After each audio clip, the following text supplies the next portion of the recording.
Okay, so today we're going to talk about how to do calculations of work. On Tuesday, I said that work is a transfer of energy, kind of like a transaction of money, and work is specifically the transfer of energy from one object to another by a force. So we want to see how this is done, and let's see here. Our basis of these calculations is two formulas. Kinetic energy is 1/2 mv squared. That's a property of an object. The object's mass and the object's speed go into it, and it tells you how much energy the object has. And then the work formula is work is equal to, let's just call it Fx delta x for now. And we'll get to more sophisticated formulas for work as we go. So work is that transaction of energy given through a force. And one of the things to remember about this is that you do have to have motion. You have to have the object, or at least a part of the object that is experiencing the force, move through some distance. You can't do work on something while the object is completely stationary.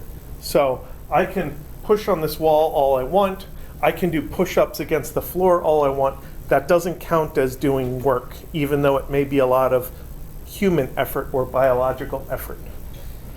And then the big relationship between these is delta K is equal to the amount of work that's done.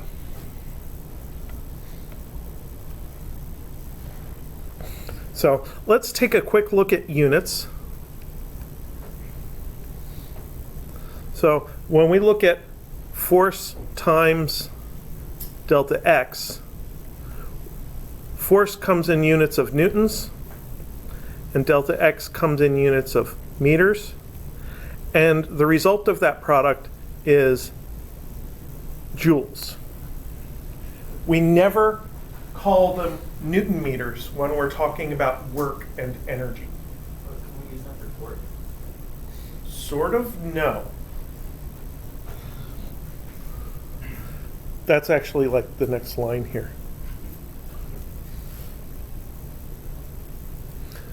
If we compare this to torque, is force times d perpendicular, that's newtons times meters is equal to Newton meters. And that is kind of the way that we distinguish these two things from each other. When we're talking about energy, we always combine them to call them joules, and when we're talking about torque, we always keep them separate and call them Newton meters.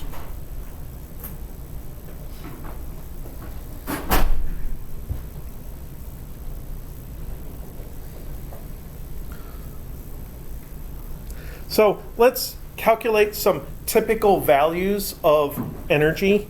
How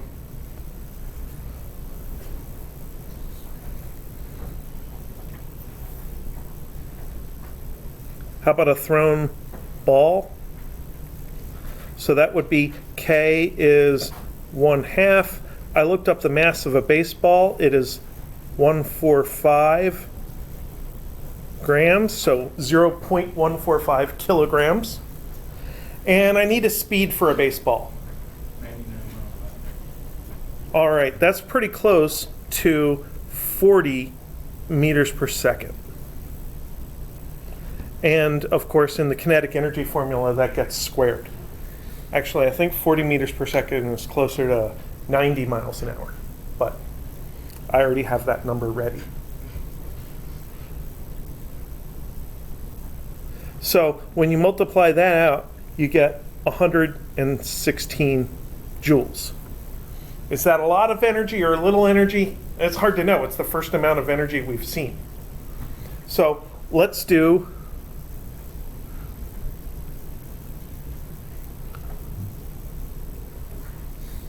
The Running Man.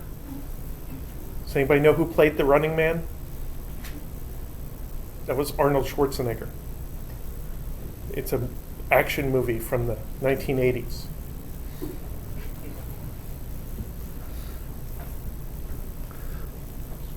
So in that, kinetic energy is 1/2 times, let's go with 100 kilograms. That's about 220 pounds. So how fast can this person run? What?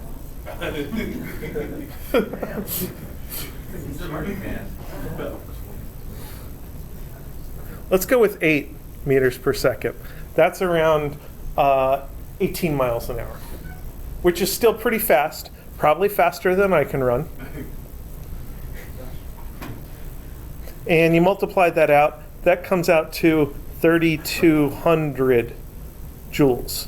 So the person has a lot less velocity. And even though the velocity is squared, they have a lot more energy because there's more mass involved. We still don't really have any idea whether that's a lot of energy or not. How about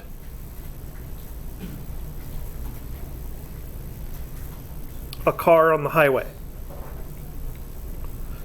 Let's try kinetic energy is 1/2 times 2,000 kilograms times 30 meters per second quantity squared. That is 900,000 joules. Now we're getting to useful amounts of energy and sizable amounts of energy, almost 1,000,000 joules. What I'd like to know is, how does this relate to money? Because on Tuesday, I talked about different kinds of energy as being related to money. There's actually, in a sense, a proportional relationship between energy and money.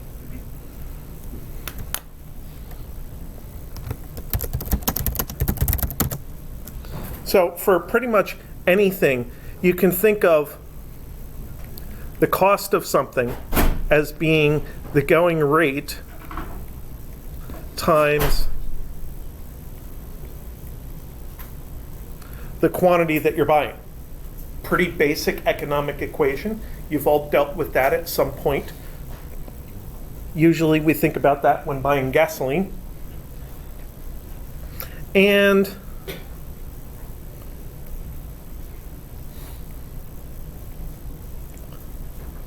the electric rate is approximately $0.12 per kilowatt hour. When we buy electricity, we're actually buying energy, and they measure the energy in this funny unit, kilowatt hours. So we have to talk for a second about what is a kilowatt hour. Like many things in science and engineering, energy can be transferred either in bundles or packages, or it can be streamed. And when you have something that's streaming, you don't think about the amount of that thing. You think more about the rate of how much is streamed per unit of time. When you talk about your internet service, you may be thinking about how many megabits or megabytes of data you can transfer per second. So in terms of energy, the rate of energy transfer is power, which is energy per unit time. And power comes in watts, where 1 watt is equal to 1 joule per second. So that is the basis for us to determine what a kilowatt hour is. 1 kilowatt hour is 1 kilowatt times 1 hour, which is 1,000 watts, joules per second, times 3,600 seconds, which is 3.6 million joules.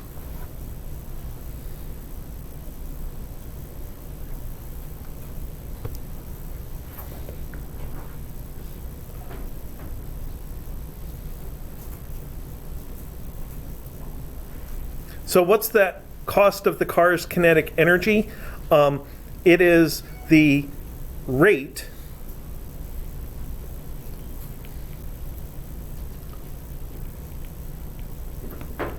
times the quantity, and then we need a conversion factor here. We need to divide by joules, so 3.6 times 10 to the 6th joules, and multiply by kilowatt hours, because our joules are in the baseline, so we want to cancel those. Our kilowatt hours are in a denominator, so we want to cancel those. So this conversion factor, this fraction that's equal to 1, is exactly what we need. And if you put all that together, you get 3 cents.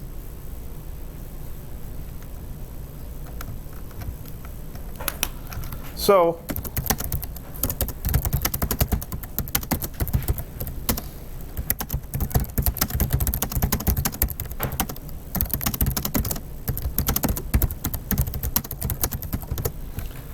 why is it that I have to pay 9,000 times that for gas every week if there's only 3 cents worth of kinetic energy in the car?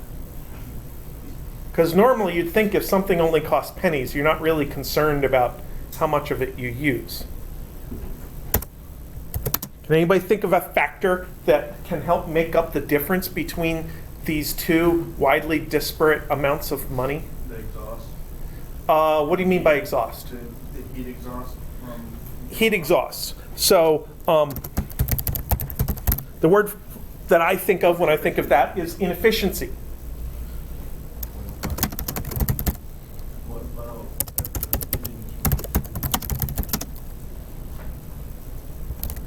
supply and demand?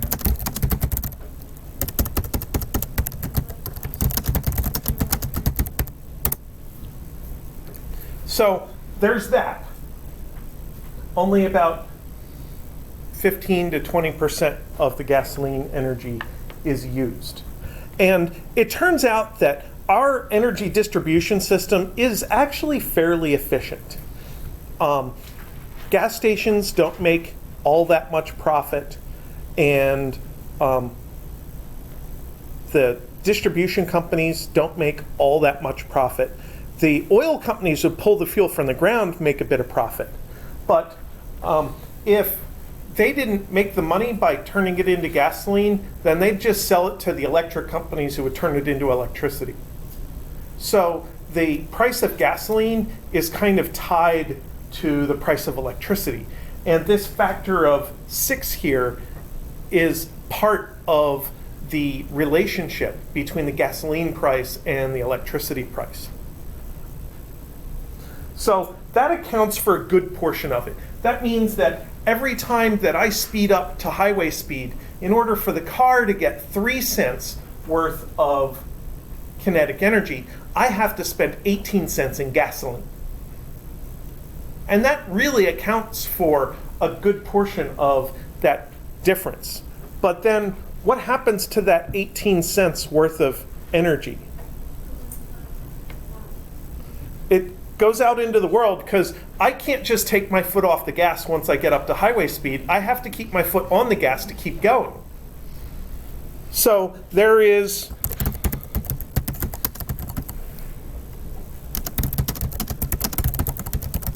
some continuous loss due to air resistance.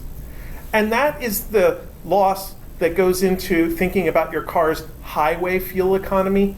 Well, it's part of what goes into the car's highway fuel economy. Put those two things together, and you're talking about highway fuel economy. Now, as it turns out, I don't drive 65 miles an hour all the time in my car. There are things that get in my way, things that I shake my fist at, because that's what old people do when they're frustrated. There's traffic lights and other cars and stuff. What happens to that energy when I stop? Yeah, it's got to go somewhere, and it's not going back to me. So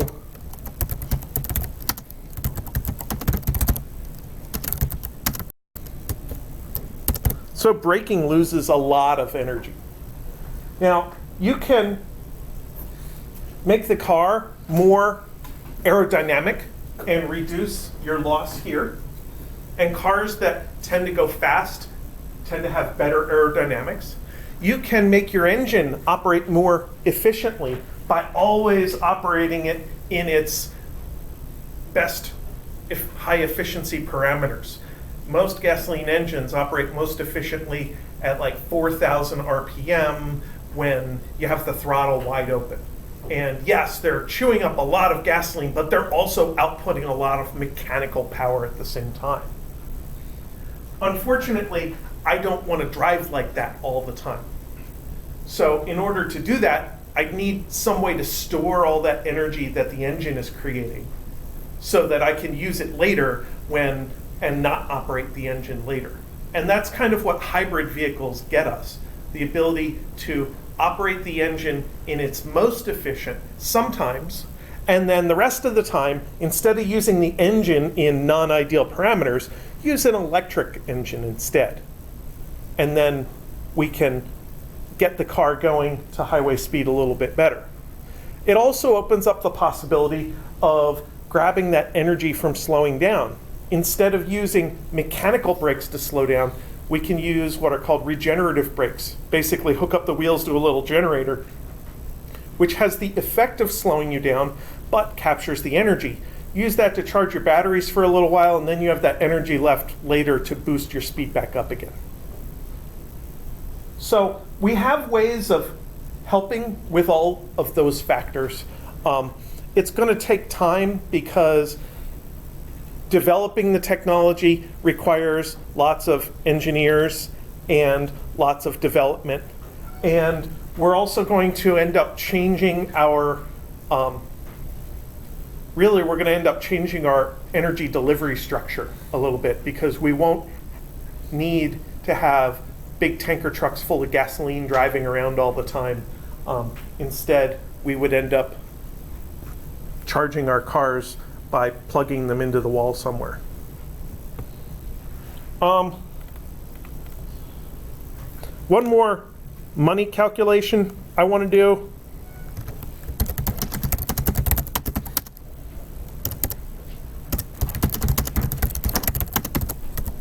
How much energy can we buy for $1? So that would be $1 over 0.12 per kilowatt hour. So that's cost over rate is the quantity. And I believe that is 8.33 kilowatt hours. And if you convert that into joules, that is about 30 megajoules. 30 million joules is $1. So that's a number I keep in the back of my mind so that when I'm thinking about amounts of energy, I can always think about it in terms of what effect would that have on my pocket. And when I think about operating my computer and my computer uses 100 watts, I think, well, how long is it going to take at 100 watts till it builds up to 30 million joules? Well, it's going to take 30,000 seconds. 300,000 seconds. 300,000 seconds that computer can operate before it spends $1 worth of electricity. And 300,000 seconds is like 80 some hours. So I'm not really concerned about that. Hence my computer's on all the time.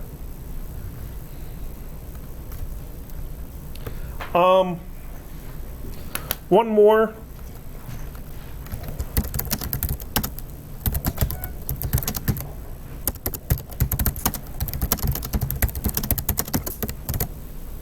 What if you buy your energy in the form of gasoline? So our rate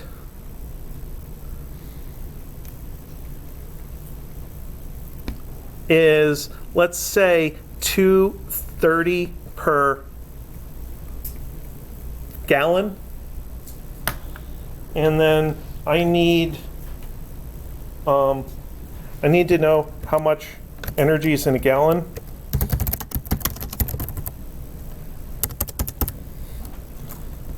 energy in a gallon of gas.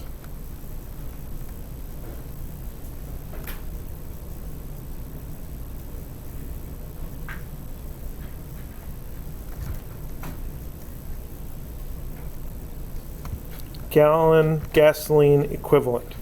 That's what I want.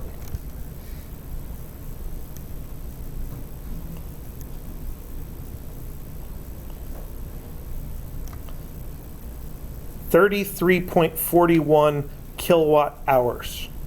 I don't know why this page doesn't give me the conversion to the SI unit of energy, considering Wikipedia is an internationally distributed encyclopedia, but I'm going to use 33.41 kilowatt hours.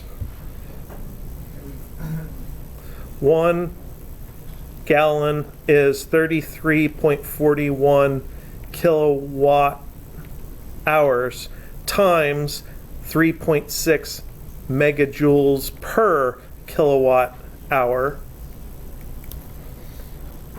So that is 33.41 times 3.6 is 120 megajoules.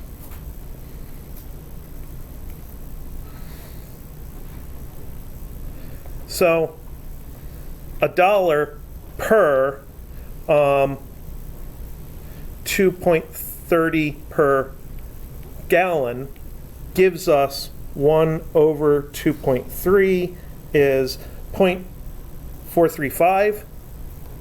0.435 gallons. Multiply that times my 120 megajoules. That gives me 52 megajoules for $1. Notice the difference in how much energy in the form of electricity I get versus how much energy in the form of gasoline that I get. The problem is that the gasoline energy is thermal energy, and if I take the ratio of those, 30 over 52 is 30 over 52.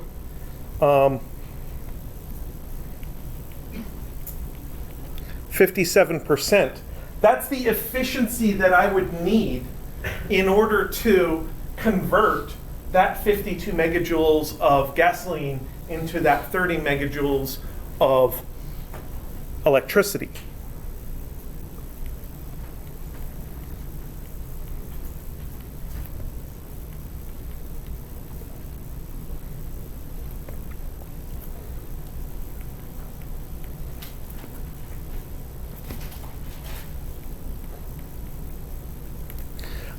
The actual efficiencies that we can get are more around 40% in a power plant, in a big stationary power plant, or 15 to 20% in your mobile car. So basically,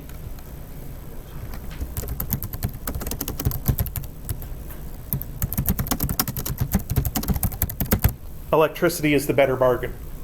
Even though you get less energy, it's more useful energy.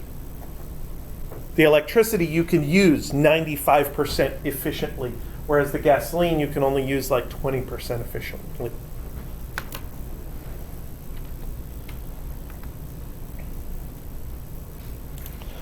Okay, so we need to do some physics 1 type calculations.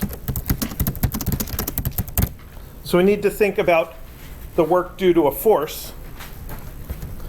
Let's do the easiest case possible.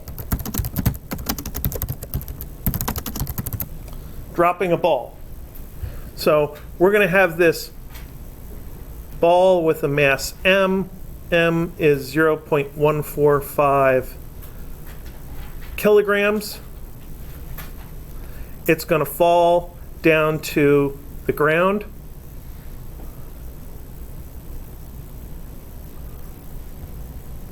And this distance is delta y is minus h is, let's go with minus 2 meters.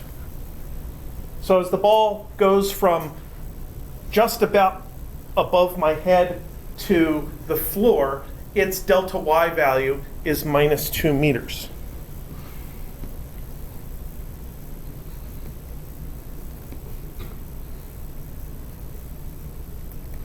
And the work due to gravity would be W sub g, would be force G, Y, delta Y. So I want to find the Y component of the gravity force.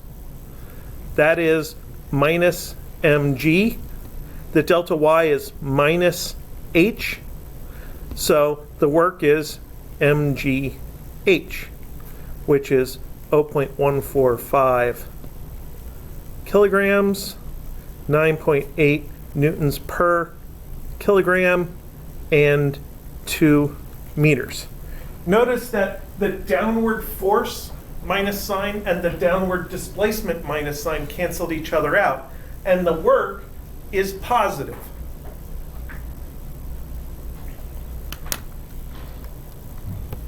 And it comes out to some small amount, 2.84 joules.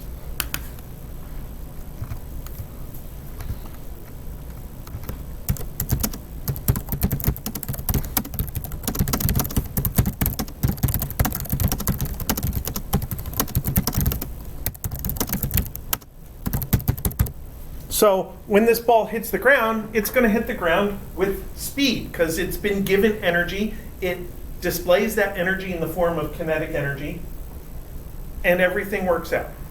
And we could calculate the speed. How fast does it hit the ground? We start with K is 1/2 mv squared. Multiply both sides by 2. Divide both sides by m. So I've multiplied both sides by 2, that cancels the 1/2. Divided both sides by m, that cancels the m. I'm left with v squared on the other side. Or v is square root 2k over m. So v is the square root of 2.84 joules over 0.145 kilograms. That square root sign is over the entire fraction. And that comes out to 6.26 meters per second. Which isn't that different than the speed of a running person calculation that I did on the previous page. And as it turns out, because the mass is proportional to the work and the mass is proportional to the kinetic energy, any object falling from 2 meters will get a speed of 6.26 meters per second when it hits the ground. If I fall from 2 meters, I will hit the ground at 6.26 meters per second. And that's kind of the equivalent of me hitting a wall running full speed. So neither of these things would be particularly pleasant, though neither of these things would likely kill me. And neither of these things am I going to do for you. Let's be clear about that part. That wall, it looks like it has a little bit of pad, but not enough.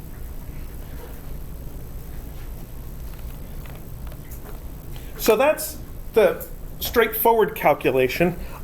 Let's think about a slightly different view.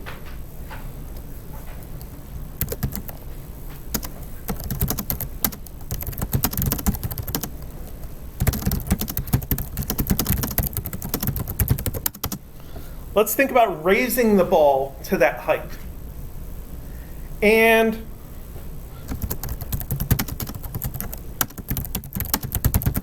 let's do it very slowly.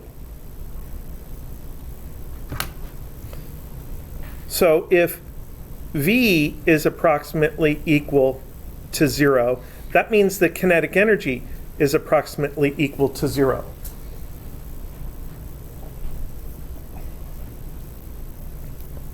It also means the acceleration is approximately equal to 0. So when we think about the ball starting on the ground and lifting it up to some height, delta y is plus h. We really have to think about what forces go into this. Let's call the upward force a normal force. Let's say I get my hand underneath the ball and I lift the ball using my hand. It doesn't matter if it's a normal force from the bottom or a tension force from above. All that matters is there's an upward support force. And if we look at the force balance, you're all experts on thinking about the forces that act upon an object, making a diagram of the forces, and then using that diagram to create a Newton's second law equation, because that's what exam 2 was all about. So here's our Newton's second law equation, and it's really boring. It tells us that the normal force is equal to mg. So now we can think about the energy balance in this situation.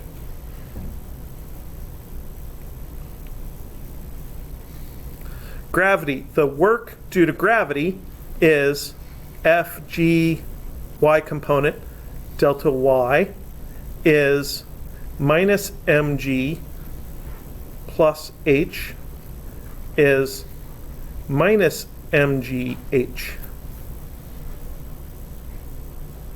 That's kind of interesting. We'll come back to that. That's the exact negative of what we got before. Then we have the normal force, which is the work due to the normal force, is the normal force y component delta y. The normal force points up, so it's positive, and the delta y is the same h as plus mgh.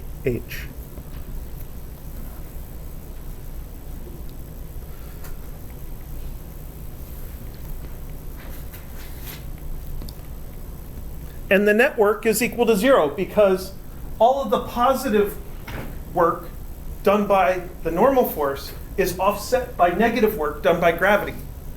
And it's an overall wash. And that is completely consistent with the idea of doing this process slowly. Start the ball from rest, slowly lift it up, end at rest at 2 meters above the ground.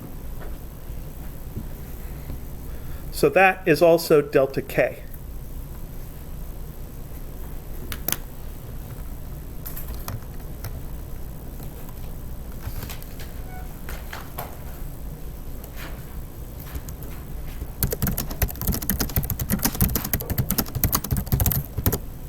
I want to think about how we could draw the flow of energy in this. We draw flow charts to represent water going from one place to another. In electricity, we draw charts to represent electric current going from one place to another. So we have two processes.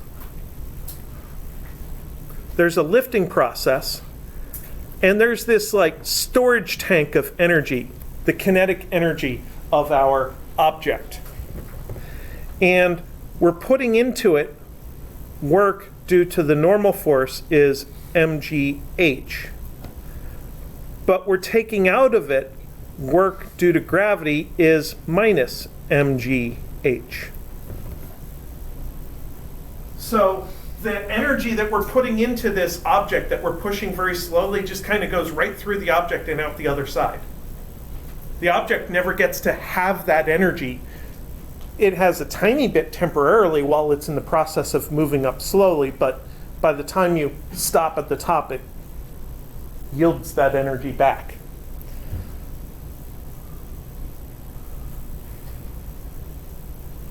And then in the dropping process, that's where we have our kinetic energy, and our work due to gravity is going in is plus mgh. So we have this two-part process. The energy goes right through, and then as we drop the object, some comes back.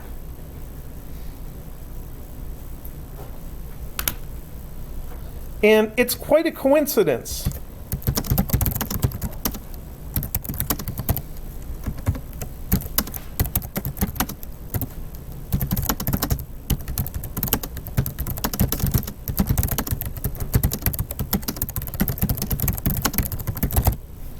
it's quite a coincidence that that work due to gravity is exactly canceled out when you drop the object back down again. That's pretty neat.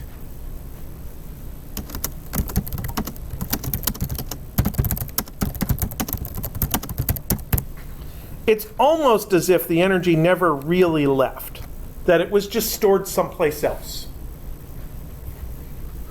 So there's some imaginary place over here where that energy went over and came back. And this imaginary place is potential energy, which is called capital U due to gravity.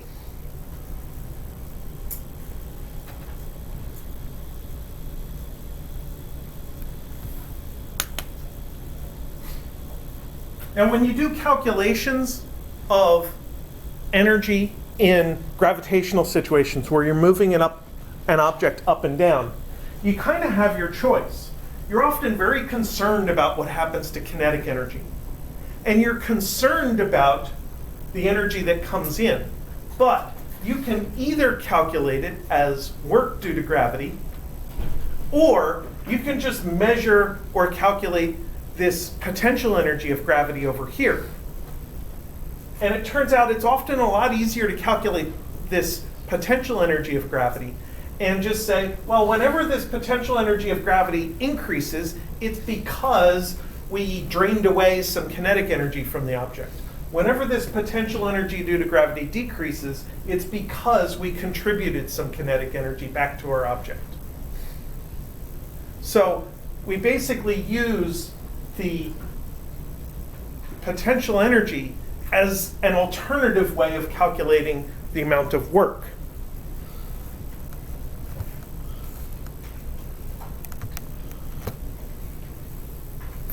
And our work due to gravity, on the one hand, is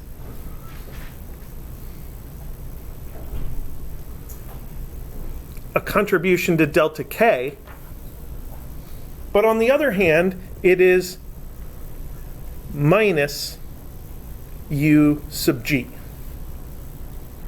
The negative work increases the potential energy, and the positive work decreases the potential energy. There's a delta here.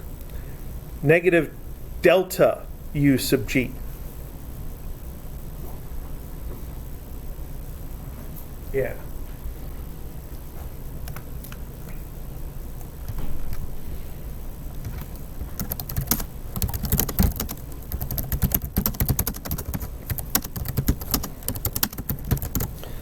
So what we've figured out so far is that work due to gravity is minus mg delta y is minus delta u sub g. What should the actual u sub g function look like? All I know is delta u sub g is mg delta y.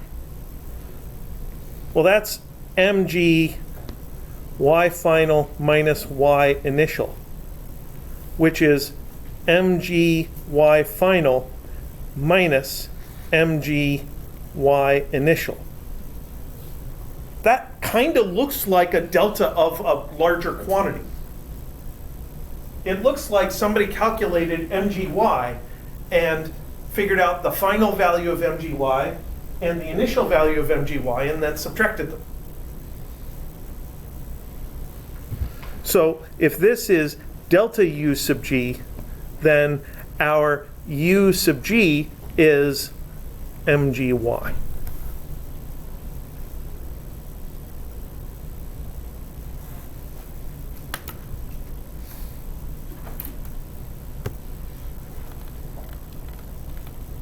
So we're going to use this relationship a lot when dealing with gravity.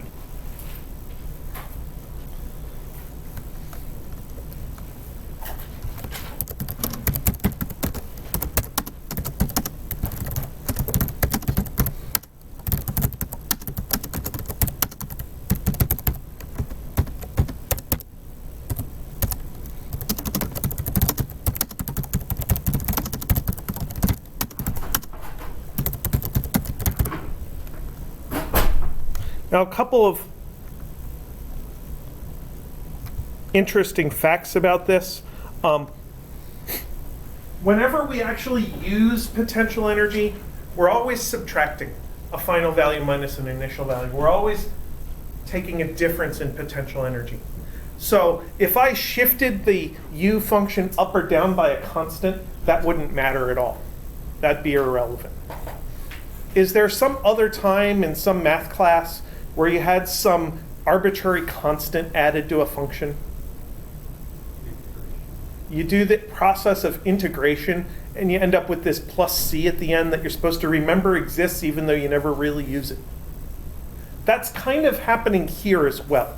If I added a plus c here, it wouldn't make any difference whatsoever, because in my final value there'd be a plus c, and in my initial value there'd be a plus c subtracted, and the plus c and minus c would cancel each other out. And my delta u would be the exact same as what I already know happened. So keep that in mind when dealing with potential energy, that the 0 point of potential energy is unknown.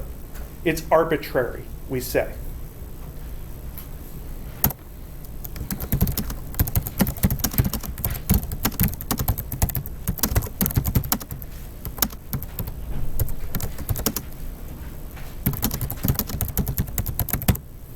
Also, our origin is arbitrary. Pretty much in all physics calculations, the origin shouldn't matter. You should be able to set your origin wherever you want. And we tend to use that flexibility to place the origin wherever it makes our calculation easy. So when you're doing conservation of energy with gravity, you can set y equals 0 at the bottom of the diagram, or at the floor, or at the ground, or at the top, at the initial position, at the final position, whatever's convenient. I usually try to set my y equals 0 at the minimum value if possible. That way all of my y values are positive, and I don't have any hidden minus signs in my equations.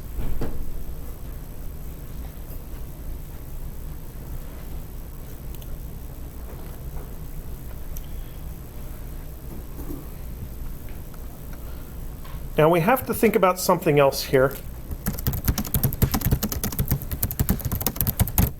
We have to shift gears and think about what happens if we're trying to calculate work and our force is not in the same direction as the motion. What if our force is diagonal? So we're going to have some object here.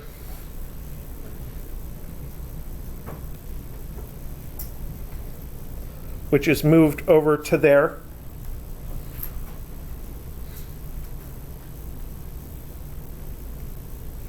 And it's moved some distance d, which happens to be delta x in this diagram. And then we're going to have a diagonal force,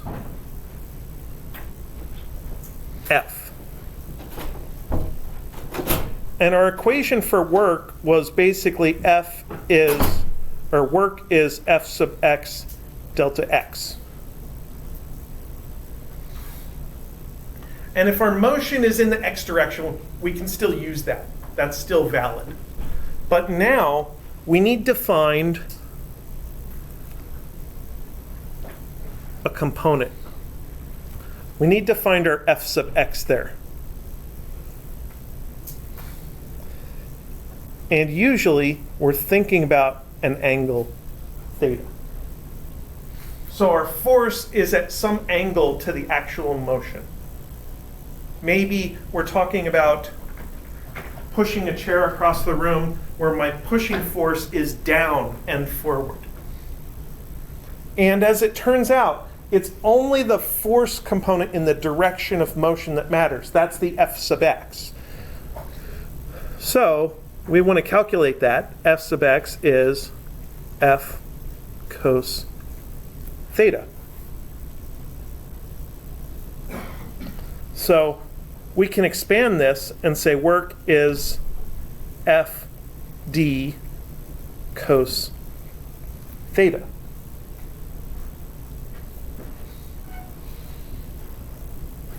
That's a version of the work calculation formula that's a little bit more general than just saying f sub x delta x, because it allows for the possibility that maybe my object is moving diagonally or up and down or whatever. So that distance can be in any direction. And this theta is the angle between the force and the displacement.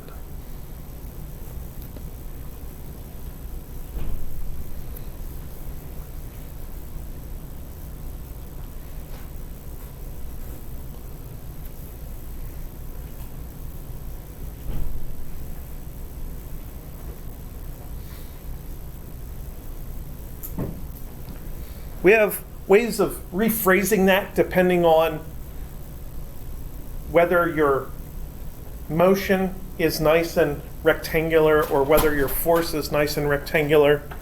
We could use work is equal to force parallel times d. So this force parallel is the parallel component of the force. That is your F cos theta right there. So you can think of the cos theta as taking a component of the force, which is how we generated that formula in the first place. You could also do work is equal to force times d parallel. Maybe your force is vertical, but your distance is diagonal. And it might make more sense to you to take a component of your displacement rather than a component of the force. I'll use that in an example in a few minutes. There's a couple of more versions of this. Work is equal to force vector dot product with d.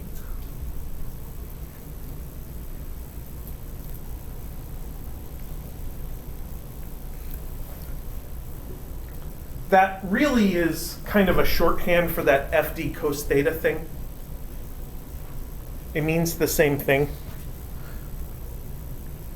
But there's another way to calculate it. F sub x d sub x plus F sub y d sub y plus F sub z d sub z. So if I don't happen to have the angle handy, but I do know all my force components and all of my displacement components, I can just multiply the x components and separately the y components and separately the z components and then add them all up.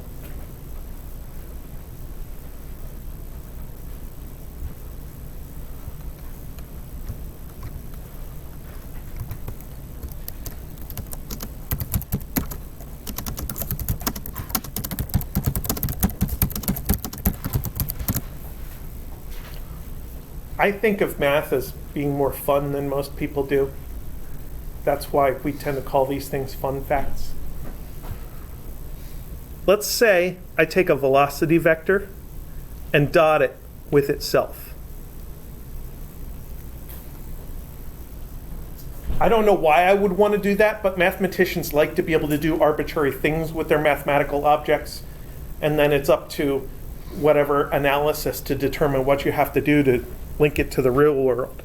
But this would be v sub x plus v sub y plus v sub z, which is vx squared plus vy squared plus vz squared. That looks very Pythagorean. That's half of the Pythagorean theorem.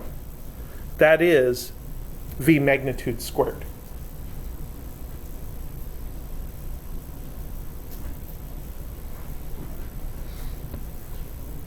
So if you know a vector in component form, you know that x, y, and z components, square the x, square the y, square the z, add them all up, that is your magnitude squared.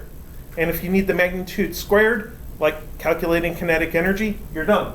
You have your magnitude squared. If you need your plane magnitude for something else, take the square root of it.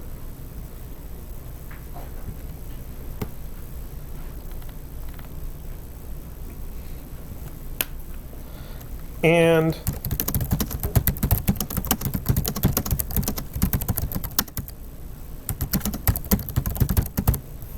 also, in general, the dot product is used to find angles from components.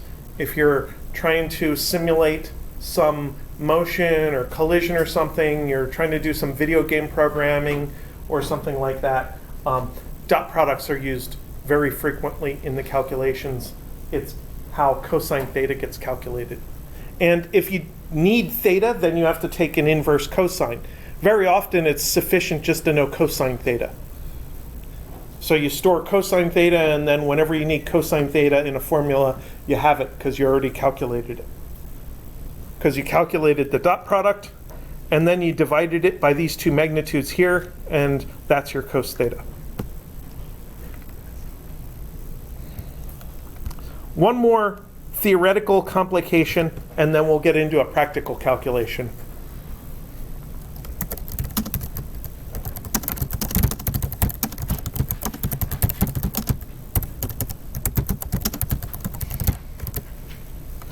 What do we do if the force and/or direction isn't constant?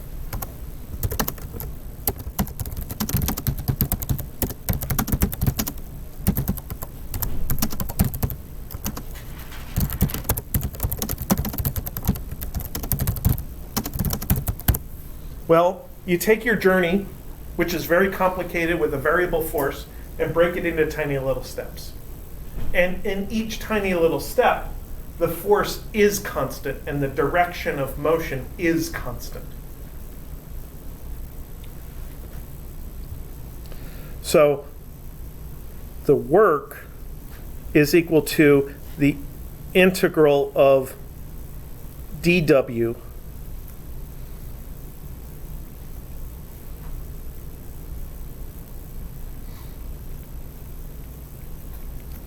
and that dw represents a tiny contribution to the work.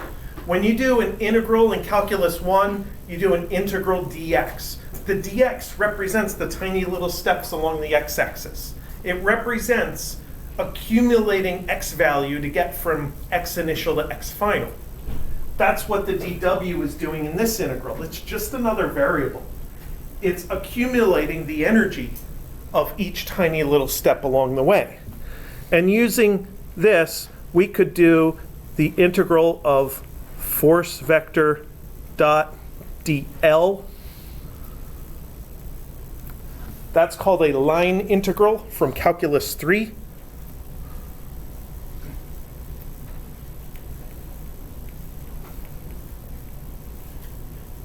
No, you don't have to do that. You could do the integral of force parallel dl. That basically absorbs the dot product in the process of dot producting into the force, and say, let's just use the parallel component of the force. And you could even do the integral of fx dx.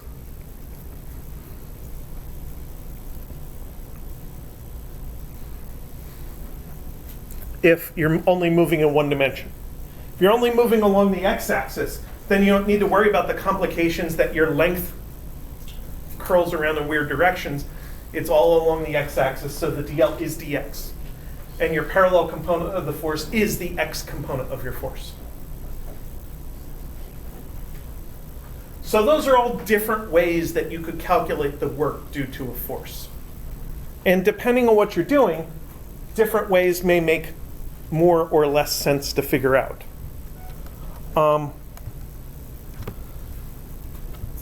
One other thing.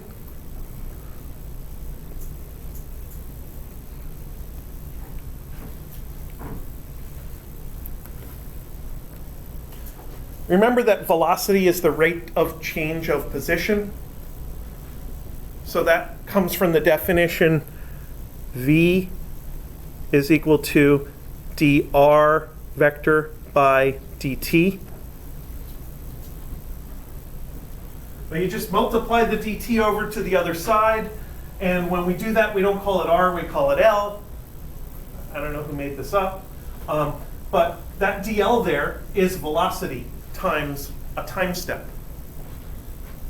So that means that work is equal to the integral of force dot velocity dt. This is now a calculus 1 integral. No, calc 2 is integrals, right? Yeah.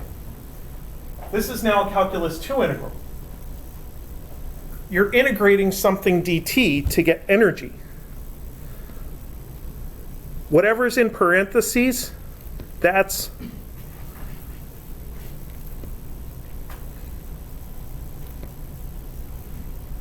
the rate of energy flow into or out of your object. Because you integrate the derivative to get the thing back. So that force dot V is equal to d work by dt, which is what power is. So if something is moving and you exert a force in the same direction as the velocity, then you're giving it energy and it's going to go a little faster because of you. If something is moving and you exert a force in the opposite direction, then the dot product involves a cos theta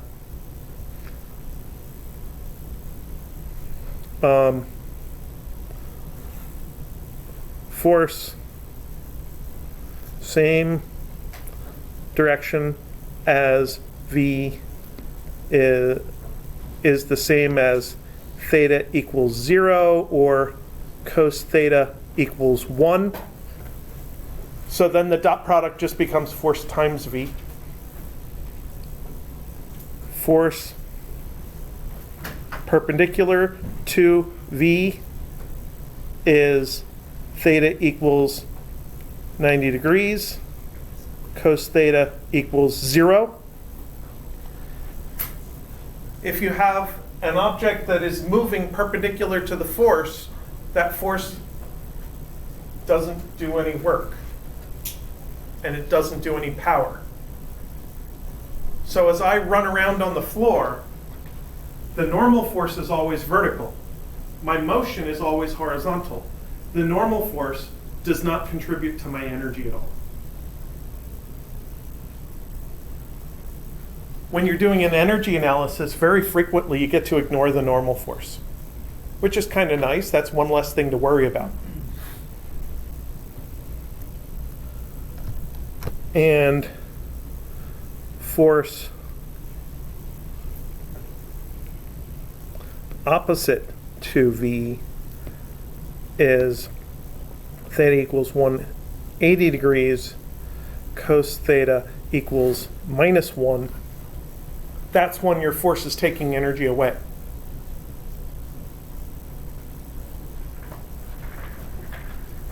So when I push this chair, after I let go, the motion is to the right, but the energy is going away. Now there's apparently two reasons why the energy went away. One, it hit the wall. But second, there was a force that was to the left while the motion was to the right. That force was friction from the floor. So that's a case of the force of friction is opposite to the velocity, which makes the cos theta in the work formula, the cos theta in the work integral formulas, -1, which is why friction takes away energy.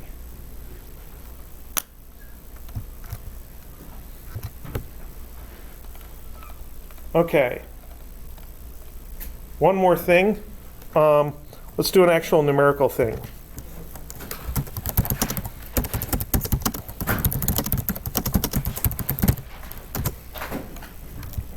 Block sliding down an incline. We've dealt with inclines before.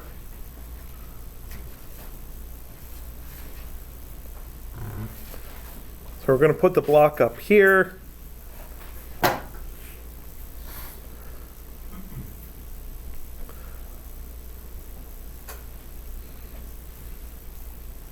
going to get it to go there. The diagonal distance is going to be 3.0 meters. The incline angle, theta equals 30 degrees. And just for reference, we have our force of gravity and our force normal. Now, if we're going to do an energy analysis of this thing, we want to calculate the work due to the normal force and the work due to the gravity force. Because that's what we care about forces in an energy analysis, is how much energy do they contribute. For the normal force, we're going to have the normal force times d times cos 90 degrees. The normal force is perpendicular to the motion. And cosine of 90 degrees is 0. So the normal force does no work. As long as your surface is not moving, the normal force is going to do no work. For gravity, let's use FG d parallel. So what does d parallel mean? The force is an up and down force. So let's measure the vertical distance. So we need to measure the distance between here down to there. D parallel is delta y.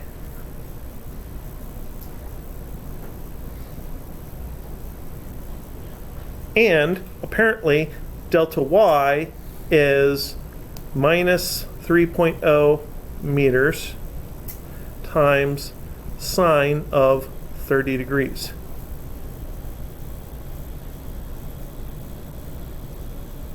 Because I have this wonderful big triangle, no complicated little vector diagrams with weird coordinate systems. I got to just look at this giant triangle and say, that parallel measured distance of travel of the block is the opposite side of this triangle from my theta, therefore I use the sine function. So that is -3 because the block is going down? It's negative because it's downwards, yes. Because I know that delta y is negative. So if it was like moving up a flat escalator? Sure. If it was moving upwards, then you'd make it positive, yeah. Okay. Absolutely. Absolutely. So this is minus mgd sine theta. Oh, actually,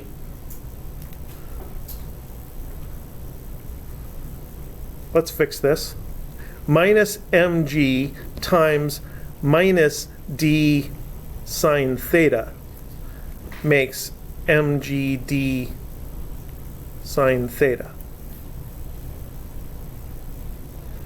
So our work due to gravity is, let's say m equals 0.145 kilograms again. So that'd be 0.145, 9.8, 3.0 sine 30 degrees.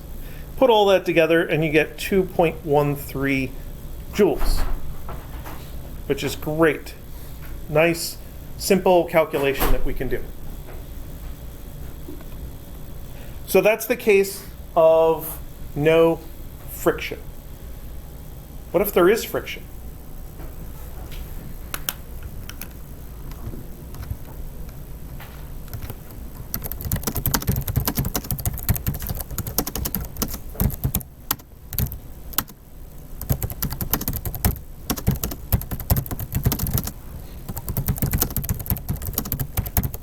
Then we need the normal force to calculate the sliding friction force.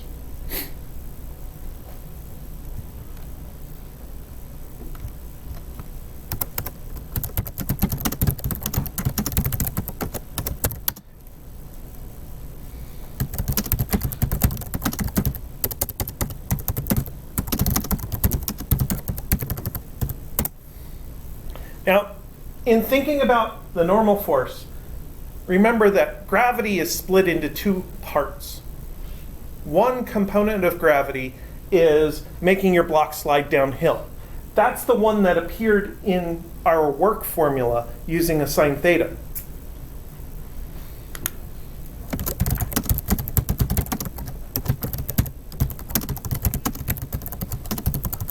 The other component is basically squeezing the block against the hill.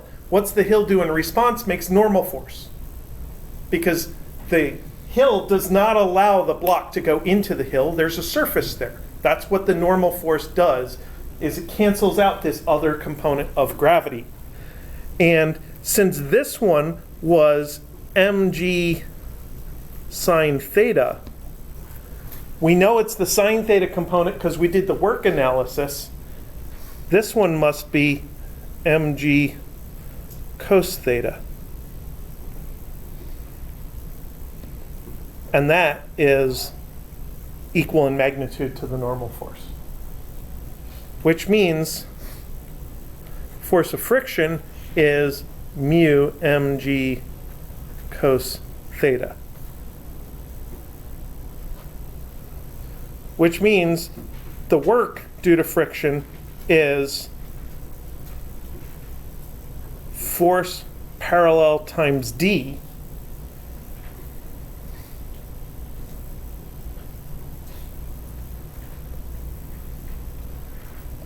there's our d, there's our force of friction. Force parallel is minus force friction. How much of friction points in the direction of d?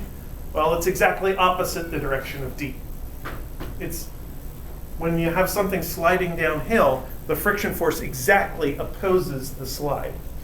So we just put that in there, and we get minus mu mg d cos theta.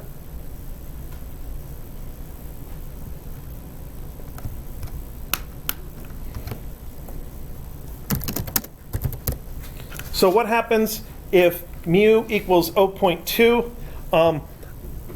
We end up with work due to friction is minus 0.74 joules. Just plugging in all those numbers and doing it. I'm not going to waste your time right now because we're all itching to get out of here at 4:45. And the net work is our 2.13 joules from gravity plus negative 0.74 joules from friction is some amount. 13 minus 4 is 9, bar the 1, 0 minus 7 is 3, bar the 1, 1 minus 0 is 1. So we're left over with 1.39 joules of kinetic energy at the bottom of the ramp. So this was a slippery slope. Yes, I feel like I have to say that. What if we do mu is equal to 0.7? That's not a slippery slope. That's a grippy slope. So then work due to friction is minus 2.58 joules. And the net work is 540 negative.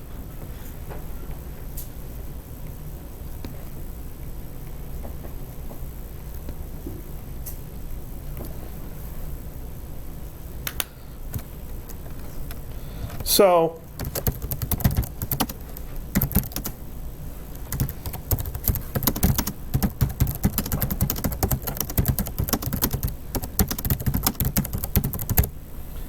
negative work means we took away energy, took away kinetic energy. To take away kinetic energy, you have to make something go slower. If we started from rest, that's a problem, because you can't go slower than being at rest.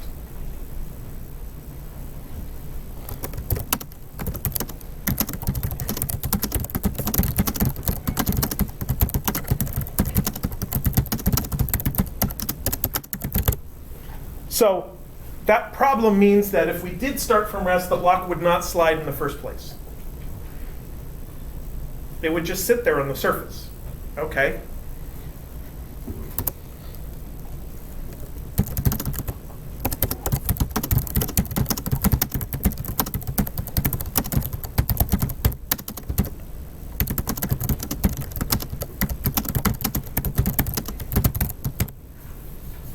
So you could have a block that started with initial downhill velocity. Maybe you're talking about a car is driving downhill and the driver hits the brakes. So in that case, this is the amount of energy that friction could take away after we account for the fact that gravity is trying to add energy the entire time. And friction is less effective when going downhill because as friction is taking energy away, gravity is giving energy. So that would be a valid way of setting up an example where you have strong friction and the object still gets to go downhill. All right, I think that's it. So you guys have a good weekend. We'll come back and we'll talk about spring energy and other forms of energy next week. What?